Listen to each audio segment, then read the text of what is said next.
Are you ready? The Cornelia Stephanie Show. Wake up to love, your call to action. Join Cornelia as she empowers others to live heaven on earth. Cornelia teaches listeners how to be the authority over yourself, embracing your inner guru. Feel yourself uplifted into limitless expansion, integrating ease and grace in a changing world.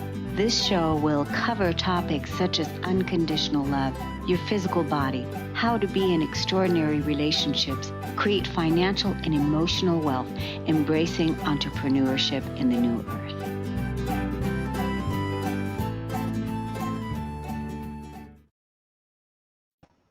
Hello, everyone.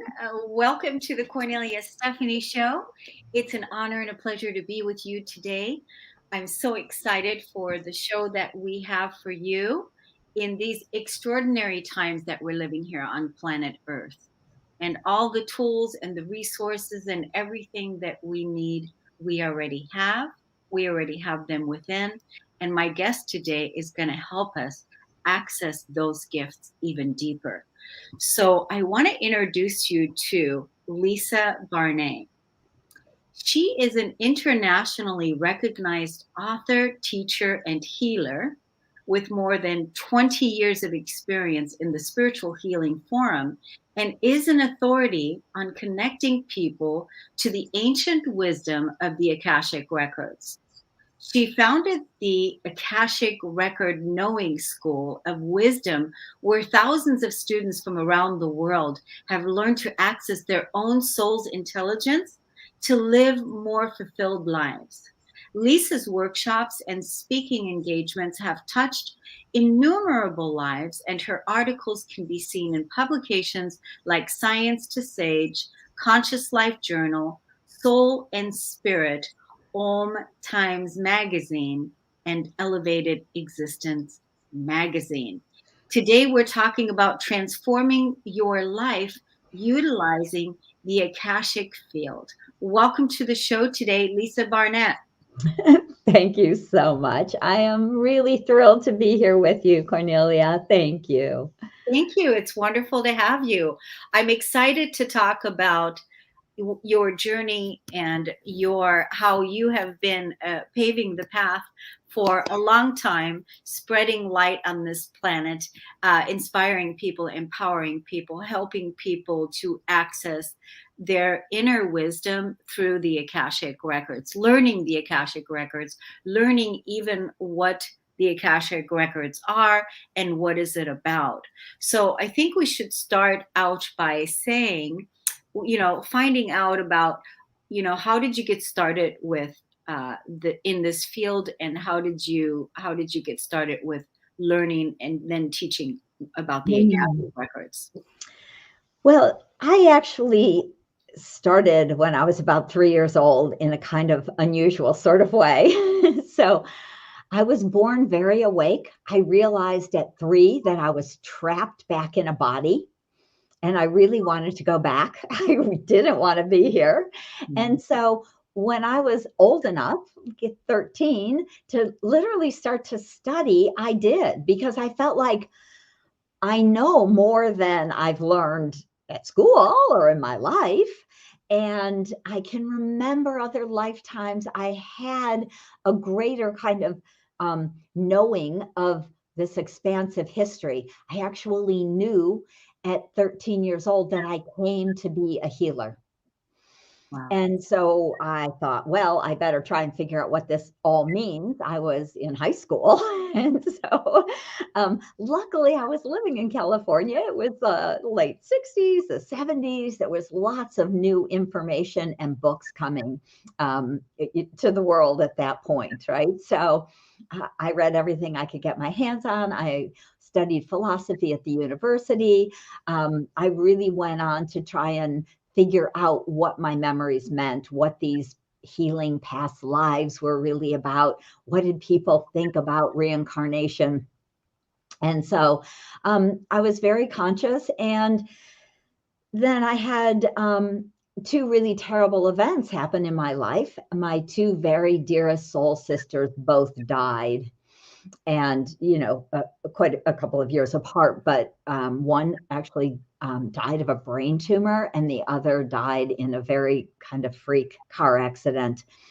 And when the second one passed, I decided that I wasn't going to do whatever I came to do because my sisters were taken from me, my support system. I felt that these were the souls I had come to be with and work with and do whatever it was I was going to do. And now they were gone.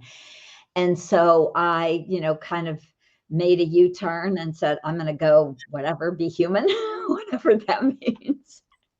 And I did. I took a detour for, 10, 15 years, which was good because, of course, we need the human experiences to learn and grow. It gives us, or can very possibly, give us a depth of compassion and things to forgive. And it really gives us a lot of growth as a soul and as a personality.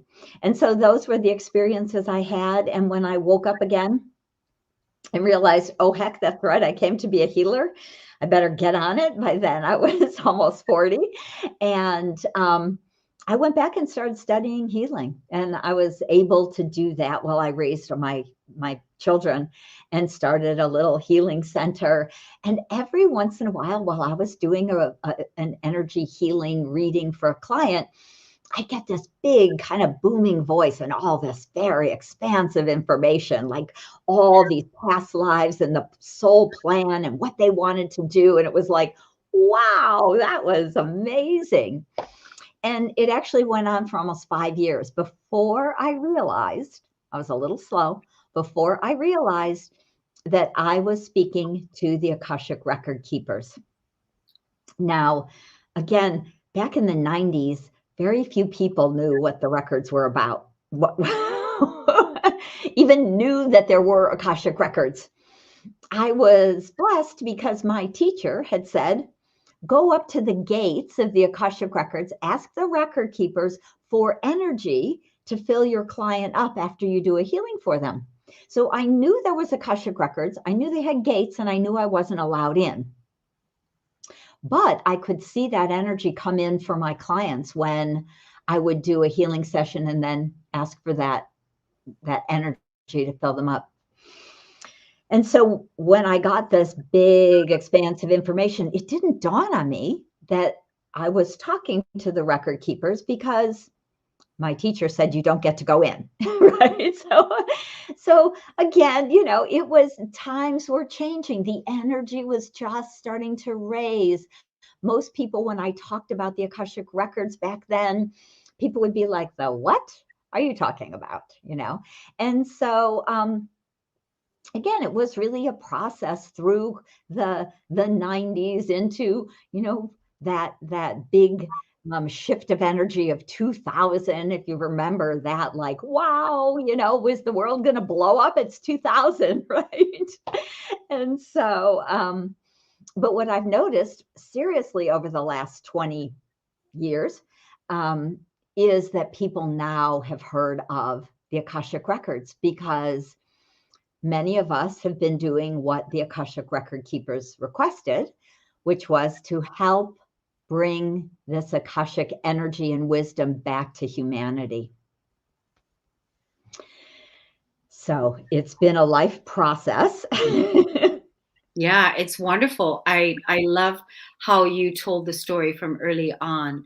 You really are an amazing storyteller, by the way. That should go on your bio, because it had me sitting at the edge of the seat. It was really amazing. And it must have been really hard for you as a young girl, as a young woman, to, experience such deep loss with your sisters, with your friends that left the planet, and that very hard to deal with because, that's always a time when we experience loss like that, for me, that where it's like that's an invitation to then experience like what happens when we die, right? Like where do we go? Like who am I and what is all of this and where is God? And all these questions that come up when somebody close to us dies and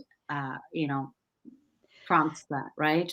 Absolutely, absolutely. So, I mean, the thing that I was already aware of, even at 13 when Marsha crossed, I knew that we were infinite souls because I just had these memories. I had these visceral experiences of remembering being in the etheric energy as a soul conversing with my friends.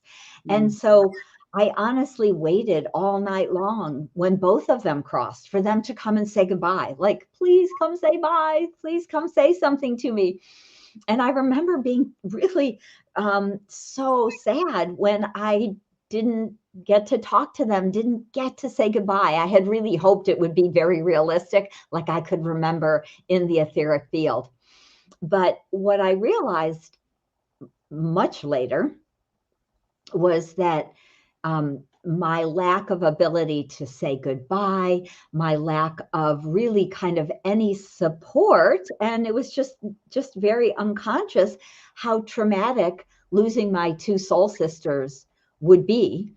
And so what I Right. realized is I basically decided to, tell the universe to, take a leap, and I wasn't going to do what I had come to do. I was so angry that I decided I'm over it, right? And so I'm going to go be human. I'm going to make money. I'm going to have fun. I'm going to party. I'm going to travel. I'm going to have a good time. And I did. But, You know what it sounds like that you did? It sounds like you then became yeah, a rebellious teenager, if you will. And right. you were like, that's it. I'm going to go over here now. Like you let that anger steer you in a different direction. And like you said, you're going to party and have a great time. Right, right. And let me just say, I was living in San Francisco in the 70s and 80s, and there was a lot of partying to be done. Oh my So, God. Where did you live in San Francisco? um, oh gosh, I lived on Potrero Hill. I lived just off of Union Street. I was a bartender at a Union Street bar, if you're familiar with San I am. Francisco. Downtown, the downtown San Francisco, Sutter Street, Broadway, just Yep. downtown where, yeah, I definitely am very familiar with it. Yeah. So, I was going to the Academy of Art. I was studying art at that point. So I basically dropped out of school, quit philosophy, took a year off, learned how to tend bar in the Grand Canyon, oh my which was a gosh. whole nother story. Came back to San Francisco. My parents were here in Northern California, and went to the Academy of Art and decided to get a degree in commercial photography, which I did, and eventually ended up in advertising. But I went to Europe for 3 months on my own, all by myself. Kind of crazy, things we did in the 80s, and Europe on $5 a day back in the day. Yeah. And, you know, and so I did have a real life. But in hindsight, once I started to really remember that I had come to be a healer, and I was, that was still part of the plan. And I went back and started to study how to heal, and really went back into. I started a healing center. I was had these beautiful 3 babies, all in a year and a half. I was My son was 1.5 when my twins were born, so that was a little overwhelming at the moment. And then I was doing healing classes and opening a healing center. So, but when I said to the record keepers all those years later, I said, it's been useful. I've asked them all this, like, what the heck? How did I end up with all these children at like 40? And and they said, well, you wrote all these soul contracts to have 4 children, and they had to figure out how to get in because you obviously weren't settling down to have kids anytime young, right? So, um, my son was born, I was almost 38. My twins were born just before my 40th birthday, and my nephew moved in with us shortly after my twins were born. So I kind of went from 1 to 4 virtually overnight. And I thought, this is crazy, So, kind of the interesting message that I've learned with all these experiences is that one, we often have a lot of trauma in our lives that we um, ignore, right? It's never validated. The trauma of losing my very best friends as a teenager I didn't go to their funerals. Nobody, flew me back to Chicago where they were for a funeral. I didn't see a therapist. My mother mentioned that she felt I was maybe suicidal, but she was afraid to talk about it. Right. And so then I went off on my crazy, traveling, partying, making money tangent.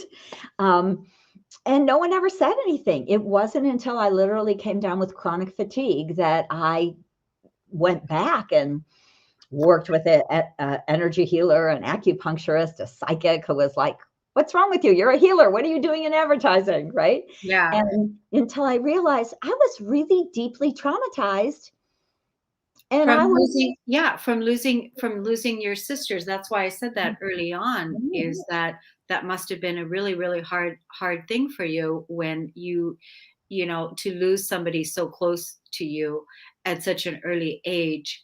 And even though you were already an awakened young woman and young girl, but still, like you said, the trauma and the grief that this brought, that deep grief that needed to be felt and released and gone through, that was really hard. So the fact that and then you just went on with life, like you said. Then you just got pissed, and you were just like, I'm out of here. I'm going to go do this now, and I'm going to completely change. Rebelling. yeah, But no matter what, the trauma and the grief is going to come back. Knock, knock. right, right. Right. And that's where the Akashic Records came in. Honestly, Yeah. they have been my saving grace. And of course, with the 10,000 Akashic readings and healing sessions I've done with people over the last 25 plus years, what I found is that all of us, everybody who feels stuck or feels blocked or is a little bit afraid to go, try something that they really want to do, or can't make enough money to get past kind of survival mode. We all have so much trauma. And honestly, after the last 20 months, you know, we're double traumatized, So most of us have had one thing. Sometimes it's a divorce of our own that was traumatic, or we were children when our parents were fighting and yelling and got divorced, and we lost a parent. They abandoned us to our mind, right? Or, whatever all these things are that we think, that we feel. I, as a 13-year-old, truly believed I should have been able to heal my friend who was in a coma from brain surgery, because I knew in this claircognizant type of knowingness, I could remember being a healer in other lives. And I felt responsible for her death That's because so I just powerful. believed. That Yeah. is so powerful, because it takes just one person to believe and to know. And you believed it, and you knew it, but you didn't have any, you weren't given the space or the ability to support, your friend. So anybody else would have, thought you were crazy, and held you back and labeled you, and who knows whatever else took place. But I want to talk about, you said something earlier, I wrote down, before we go too far in. I want to still find out about the Akashic field, and also the record keepers. So, but you said, you what am I going to do with all these children? I and you wrote in 4 children into the records, into your soul contract, before you were born. You wrote those in, and so you were designing your own blueprint and your own. And then now all of a sudden you're incarnated here, and then all of a sudden in the movie, boom, you've got 4 children, and what are they all doing here? You've got other work you want to do, and why are all these children here? And then, so is that what you're saying? Yes, absolutely. Absolutely. I was not the person who thought, I want to have a ton of kids. It was just not me, right? And then I had my trauma, and then I went off on my wild life. And I was very blessed to meet a soul family member, my husband, who we've now been married for 30 years. And from my soul family, we had some big contracts. And it's kind of funny. We married, I think I was 34, and he lived in the house that we still live in now, and it had 5 bedrooms. And I thought, what the heck are we going to do with this big house? And he just said, don't worry, we'll fill it up. And I'm like, kind of over my dead body, maybe we'll have one, you know. Yeah. So that's powerful. Yeah. So we do make a whole plan. We write a plan that includes soul contracts to have children, to have significant partnerships. Of course, often we write them with our parents, but not always, which is also fascinating. We sometimes write a soul contract with an aunt or a grandmother. Now, I ended up raising my nephew. And so I actually had a soul contract with my nephew. And his mother passed quite probably 20 or more years ago now. And he and his new wife just had a baby. So I get to be a grandma. And people are like, how can you be a grandma? I'm like, well, it's my nephew. I consider him my 4th child, right? He considers us his parents, and the baby is our granddaughter. And so it's the soul contract we wrote that everybody is completely on board with, my nephew, my husband, me, right? And of course, because I was 38 when I had my first child, the other 2 souls, my identical twin daughters, had to figure out how to get in if they were going to make it, before the door closed. And so they came in together, and they have their own soul contract. And of course, and then there was my nephew. And so when I realized that I was not a victim, that this was not done to me, I was like, oh, of course, I would plan something crazy like that, wouldn't I? But it really changes your perspective. And to me, this is how one of the ways that the Akashic Records can really help to transform your life really easily, because it's like when you're standing, in a big mud puddle, life sucks. It is not a happy moment. But if you could just climb that tree and look down at this beautiful scenery where you're not in the mud, or you can take a rocket ship to the moon and be like, wow, what a gorgeous earth. We have such a different perspective and then feeling about it. And often we can energetically release with ease a lot of our beliefs and our feelings and our emotions that get so knotted up in our bodies and our energy fields. So witnessing, just being validated, understanding a bigger picture is a profound way to heal. And also, the Akashic Records are part of source energy. They're in the quantum field. And so I can go outside of time and space to go back and clear emotional pain and trauma from your childhood, or maybe it was 2 years ago, or maybe it was 10 lifetimes ago. It doesn't matter, because there really is no time. And so in this quantum field of the Akashic Records, we can heal and transform energy that then becomes present in our physical life, in our body now. Yeah, which is why it's so important for each person to take the reins on their own healing this lifetime, and remember the gifts that we came here to experience and live, and that we came to transcend the traumas. We came to remember the truth of who we are. And you, with teaching people through your workshops, your online workshops, and your knowing school, where you're helping people to access their Akashic Records and meet their gatekeepers. You said there's 12 people. Is it 12 keepers? Did you say 12? Yeah. Well, we have at least a dozen, I would At say. I least I get that there's many more, but some are more present in really being our librarian, helping you get the right books, give you the information that you're looking for. And I believe that some are much more behind the scenes. And so I often will see about a dozen, and then it's almost like I can see there's beings behind the curtain that don't ever really come forward usually and talk to us, but they're there supporting us. And what I know is when I write my books, the record keepers, who I often call the Akashic Lords, they're kind of a higher energy. They come forward very strong, like kind of almost with a very deep voice, and they'll say, "It's time to write another book." And I'll be like, "Okay, what are we writing?" you know. And you've heard the voice. You remember that I voice. remember that voice. Yeah. Is that how they come to you? Is that how they come to you in that voice? So obviously you're clairsentient and you're claircognate, right? Yes, Cognizant. right. And Yes. so is that how they come to you? You hear it in the voice, or do you see the vision as well?